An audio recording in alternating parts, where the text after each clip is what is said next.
Hello my friends, I hope you're doing well. Sending you tons and tons of love.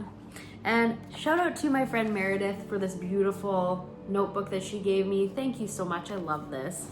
And this is where I've been keeping the notes.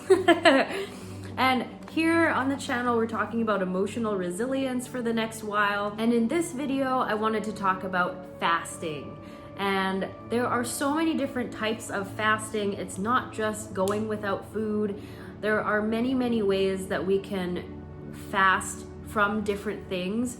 And fasting is an amazing practice for building emotional resilience because you really get to see where your mind goes when you're deprived of your routines, the things that you're used to, the things that maybe you are slightly addicted to that you don't know you're addicted to.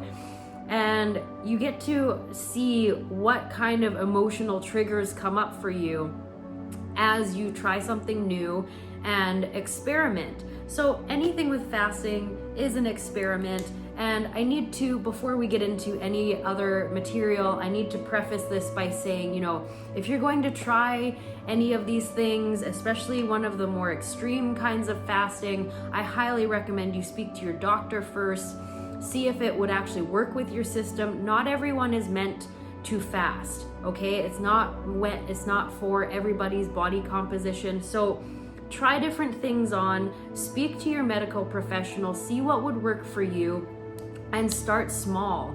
I'm gonna share a graphic that shows you the different kinds of fasting, and it's kind of like a pyramid. So you start at the bottom with something that's more low-key, a little bit easier on the body, where you're not just automatically going into a dry fast and not eating, right? So there's ways to build up a fasting practice, and there's ways to experiment with different things and see how you handle different aspects of fasting. So always check with your doctor and check in with them regularly while you do fast to just make sure that everything's okay, because we never want to put ourselves in danger to try something, right?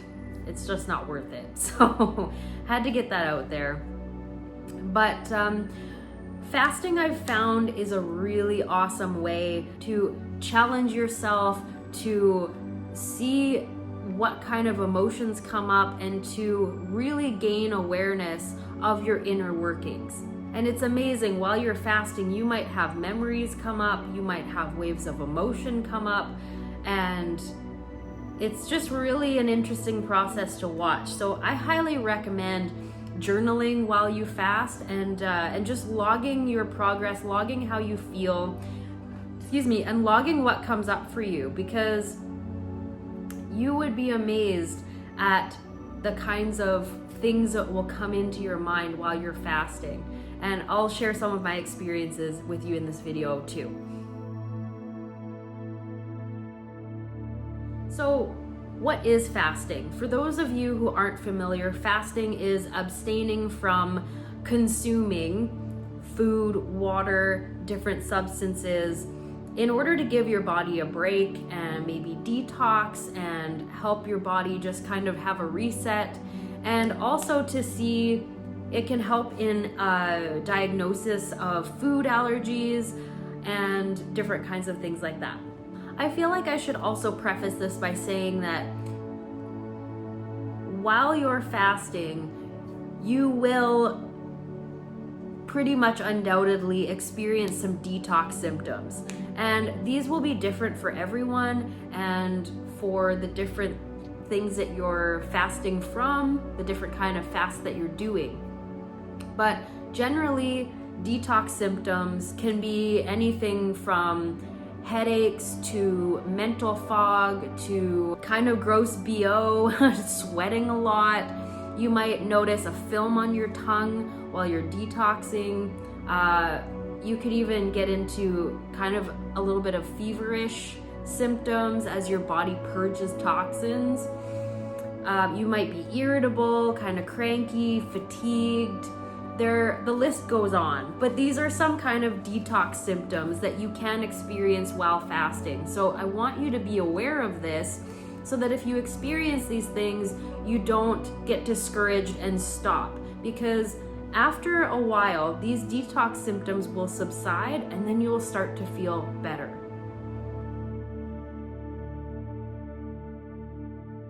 So the first kind of fasting that I'd like to bring to your attention is just a simple restriction of a certain thing from your diet for a certain amount of time.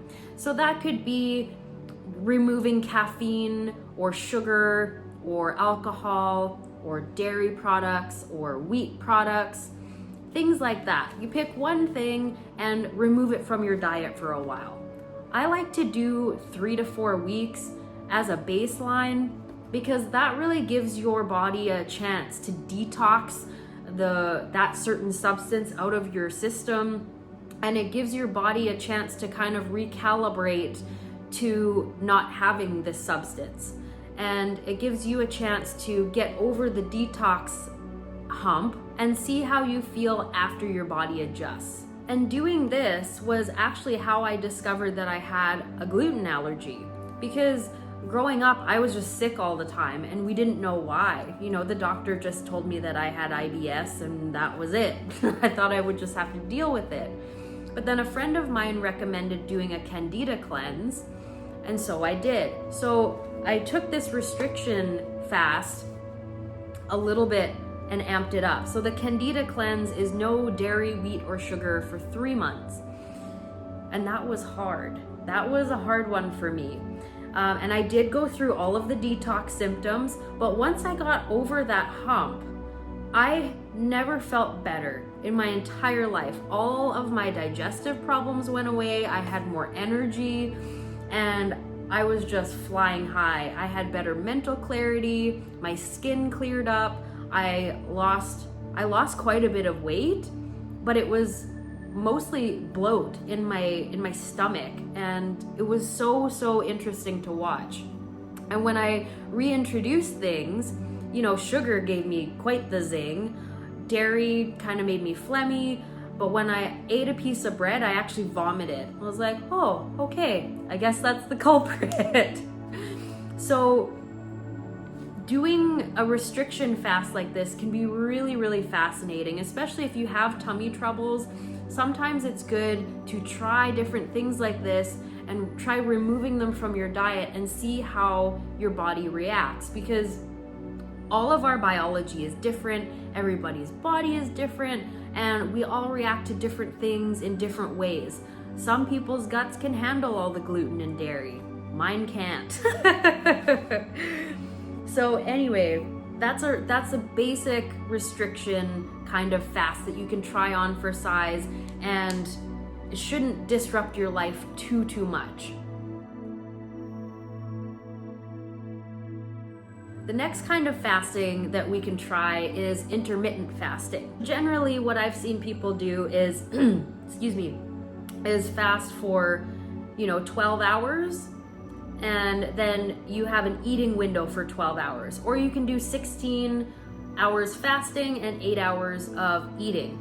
And while you're in your eating window, you don't really have to worry about calories or anything like that. One of our friends actually does this, and he goes from noon, he eats from noon until 8, and then goes to sleep and gets up and doesn't eat anything until noon. You can have liquids and black coffee, but no sugar, no dairy, nothing like that. Just water or black coffee or black tea in the morning, because any kind of sugar or dairy or anything like that actually spikes your insulin and breaks your fast, right? Breakfast, break fast, yeah. So that's another option, is intermittent fasting, and you can try on different windows, different intervals, and see what works for you. But a lot of people have reported great benefits from intermittent fasting. Again, mental clarity, weight loss, and just feeling better in the body. And intermittent fasting can also sometimes help with inflammation. So depending, sometimes it can, but if you're still eating things that you have a low-key allergy to, that can still cause inflammation. So again, everything with fasting is about learning how to work with your body and how to listen to your body's signals. The next level of fasting is a 24-hour fast or 1 meal a day, which the acronym for that is OMAD. And this has become quite the trend lately. And it's pretty much what it sounds like. You eat 1 meal a day. And again, you'd have to try this on and see how it fits. And I advise trying these things multiple times, because sometimes the first time you do any kind of fast, the detox symptoms can be kind of intense.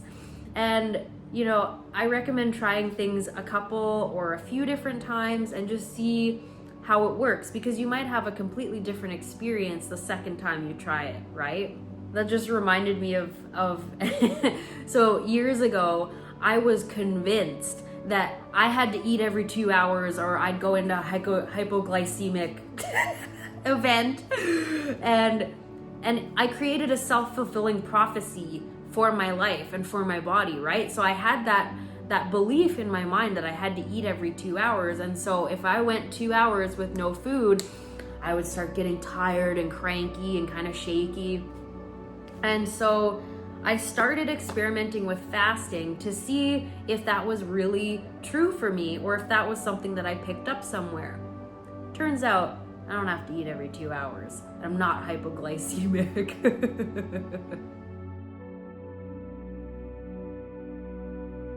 The next type of fasting that you can try is autophagy, I think that's how you pronounce it, or keto.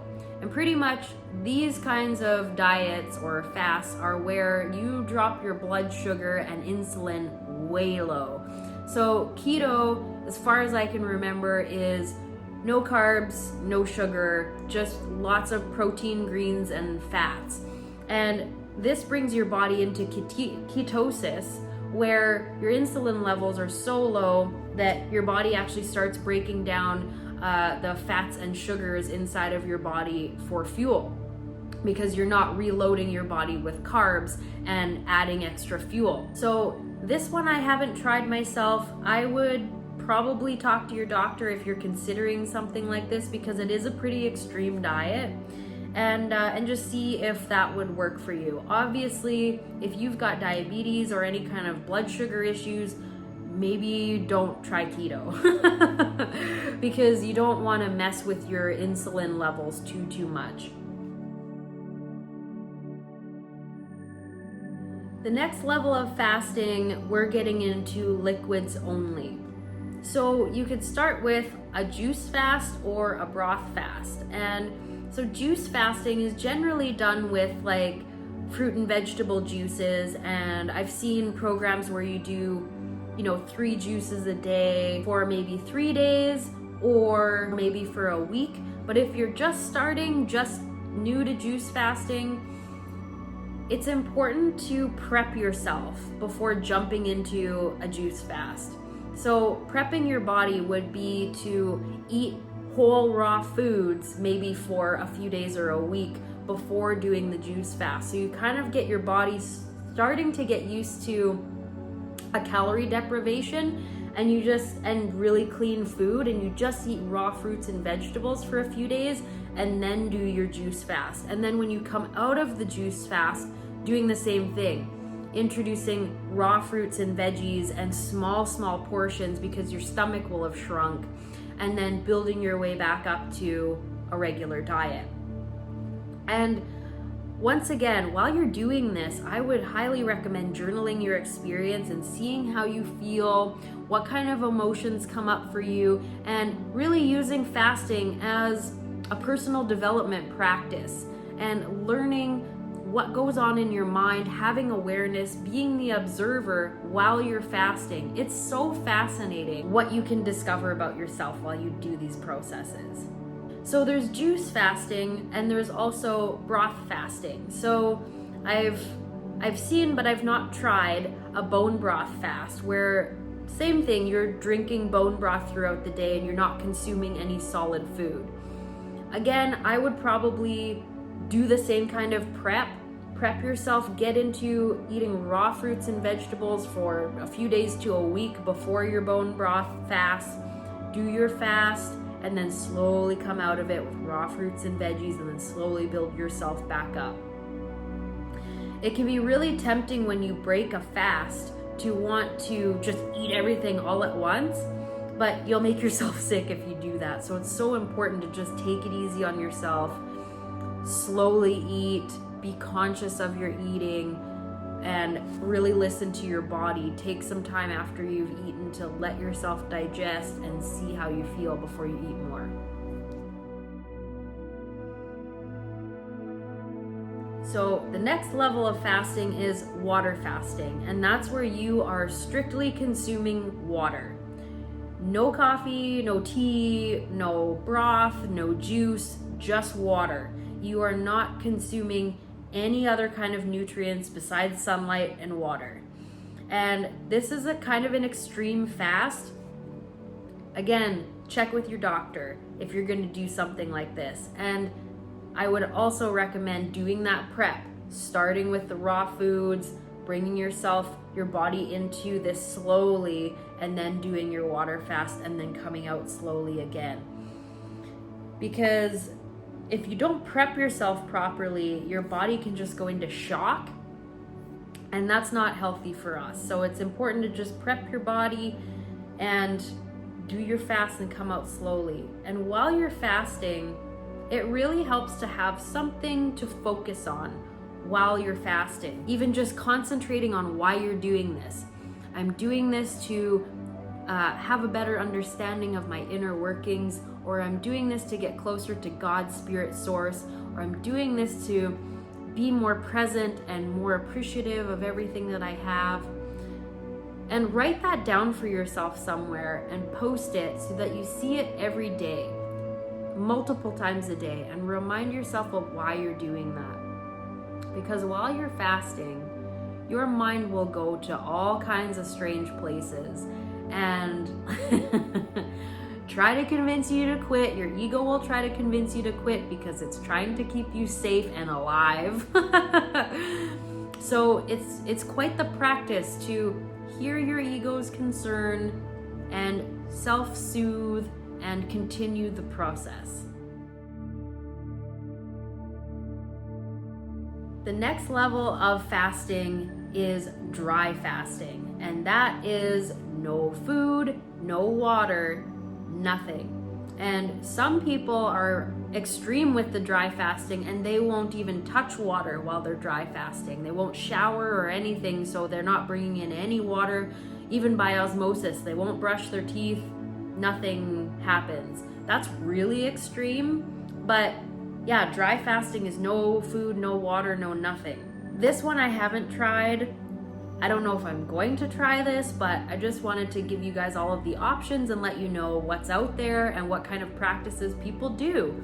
And there's lots of videos on YouTube about different kinds of fasts.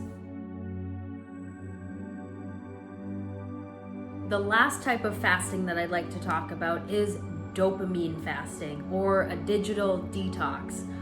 In our day and age, this is important and such a powerful practice. So this could look a few different ways, but generally it's taking a break from social media, from screens, from phones, from all of that stimulation that comes at us from our phones. And it's amazing, the studies, if you look at this, like every time your phone dings, you're getting a hit of dopamine. Every time somebody likes a post, dopamine. Anytime somebody comments, dopamine. It's crazy. Every time you get an email, dopamine. Every time that phone buzzes at you, you're getting a dopamine hit. And this gets to be highly, highly addicting. And then if you have a slow day, you start going through dopamine withdrawals and constantly checking to see, am I getting messages? Is anybody here? Is anybody here? Is anybody liking my posts? And if nobody is, then we can start getting into, well, maybe I should post more. Maybe I should post this. Maybe I should email this person. Maybe I should text this person. And on and on and on, trying to get that dopamine hit again. So it's important to take a dopamine fast and a digital detox once in a while to just pull your energy back and pull your power back from these screens and these phones, and retraining yourself to get a dopamine hit from the sunshine, from the bird song outside, from a walk outside. You know, it's crazy these days. Like, there's so many people who cannot put their phones down. And a friend of mine was just sharing a story the other day about a friend of hers who has teenage girls in the house, and it was so quiet, like eerily quiet. So she went to check on the girls, and they were all sitting on the bed texting each other. There'd be the odd laugh, but they weren't even talking. They were just texting to each other. So it's so important that we put the phones away when we're with people and be present with each other and be present with life. Usually Sundays, I'm barely on my phone. I try my best not to look at it. I put it away and just try to be in life, here, present with what's happening. I try to do this as much as I can in the evenings as well, because for those of you who don't know, I run a graphic and web design business, and it's constant. I'm on the phone, I'm on Zoom calls, WhatsApp, Teams, like emails, phone, text, all day long. And even, you know, making logos and whatever I'm doing, I'm on the screen all the time. So I make a point of having at least a few hours a day where I don't look at anything. I don't look at the TV, I don't look at the computer or the phone. I just go outside and just listen to nature and be in life. Because otherwise, for myself personally, I have a hard time shutting my brain off at night otherwise, because it's just like ding, ding, ding, ding, ding, ding, ding, ding, ding, thinking about all of the different things. So, and insomnia and anxiety and depression are rampant these days. And I have a feeling that this is a big reason why. We're going through dopamine withdrawal, and we're constantly exposed to this blue light that messes with our circadian rhythms, so we're not sleeping properly. And so we're not sleeping, we're agitated, needing that dopamine, and it gets to be hard to sleep, and then it gets hard to function, and it's just this vicious cycle. So anyways, I went on a tangent, but you get where I'm going with this. A dopamine detox is so beautifully helpful. And there again, journal your progress and see what comes up for you when you don't have that phone in your hand or you're not in front of the screen. So guys, this was a basic rundown of different kinds of fasts. There are a lot of other types of fasts that I didn't even cover, like the Master Cleanse and Lemonade and whatever, but this is just a primer to get you familiar with different kinds of fasting, give you some options, some things to think about and play with. And the main reason I'm even sharing this with you is because different kinds of fasts can really help us to build emotional resilience. When you're able to be in an uncomfortable situation, hear your mind's resistance, be present with that, and then continue to do the uncomfortable thing anyway, that builds emotional resilience inside of you. So please let me know what you think in the comment section down below. Please like this video if you liked it, share it if you feel so called, and subscribe down below for more videos like this, because I've got a few more about emotional resilience and ways that we can cultivate that within ourselves. Big shout out to everybody who's been checking out the store, vanessaooms.com. If you have any questions or comments, feel free to email me at vanessa@vanessaooms.com. I'm so glad to be here with you all. Thank you so much for tuning in, and I'll see you in the next one. Bye for now.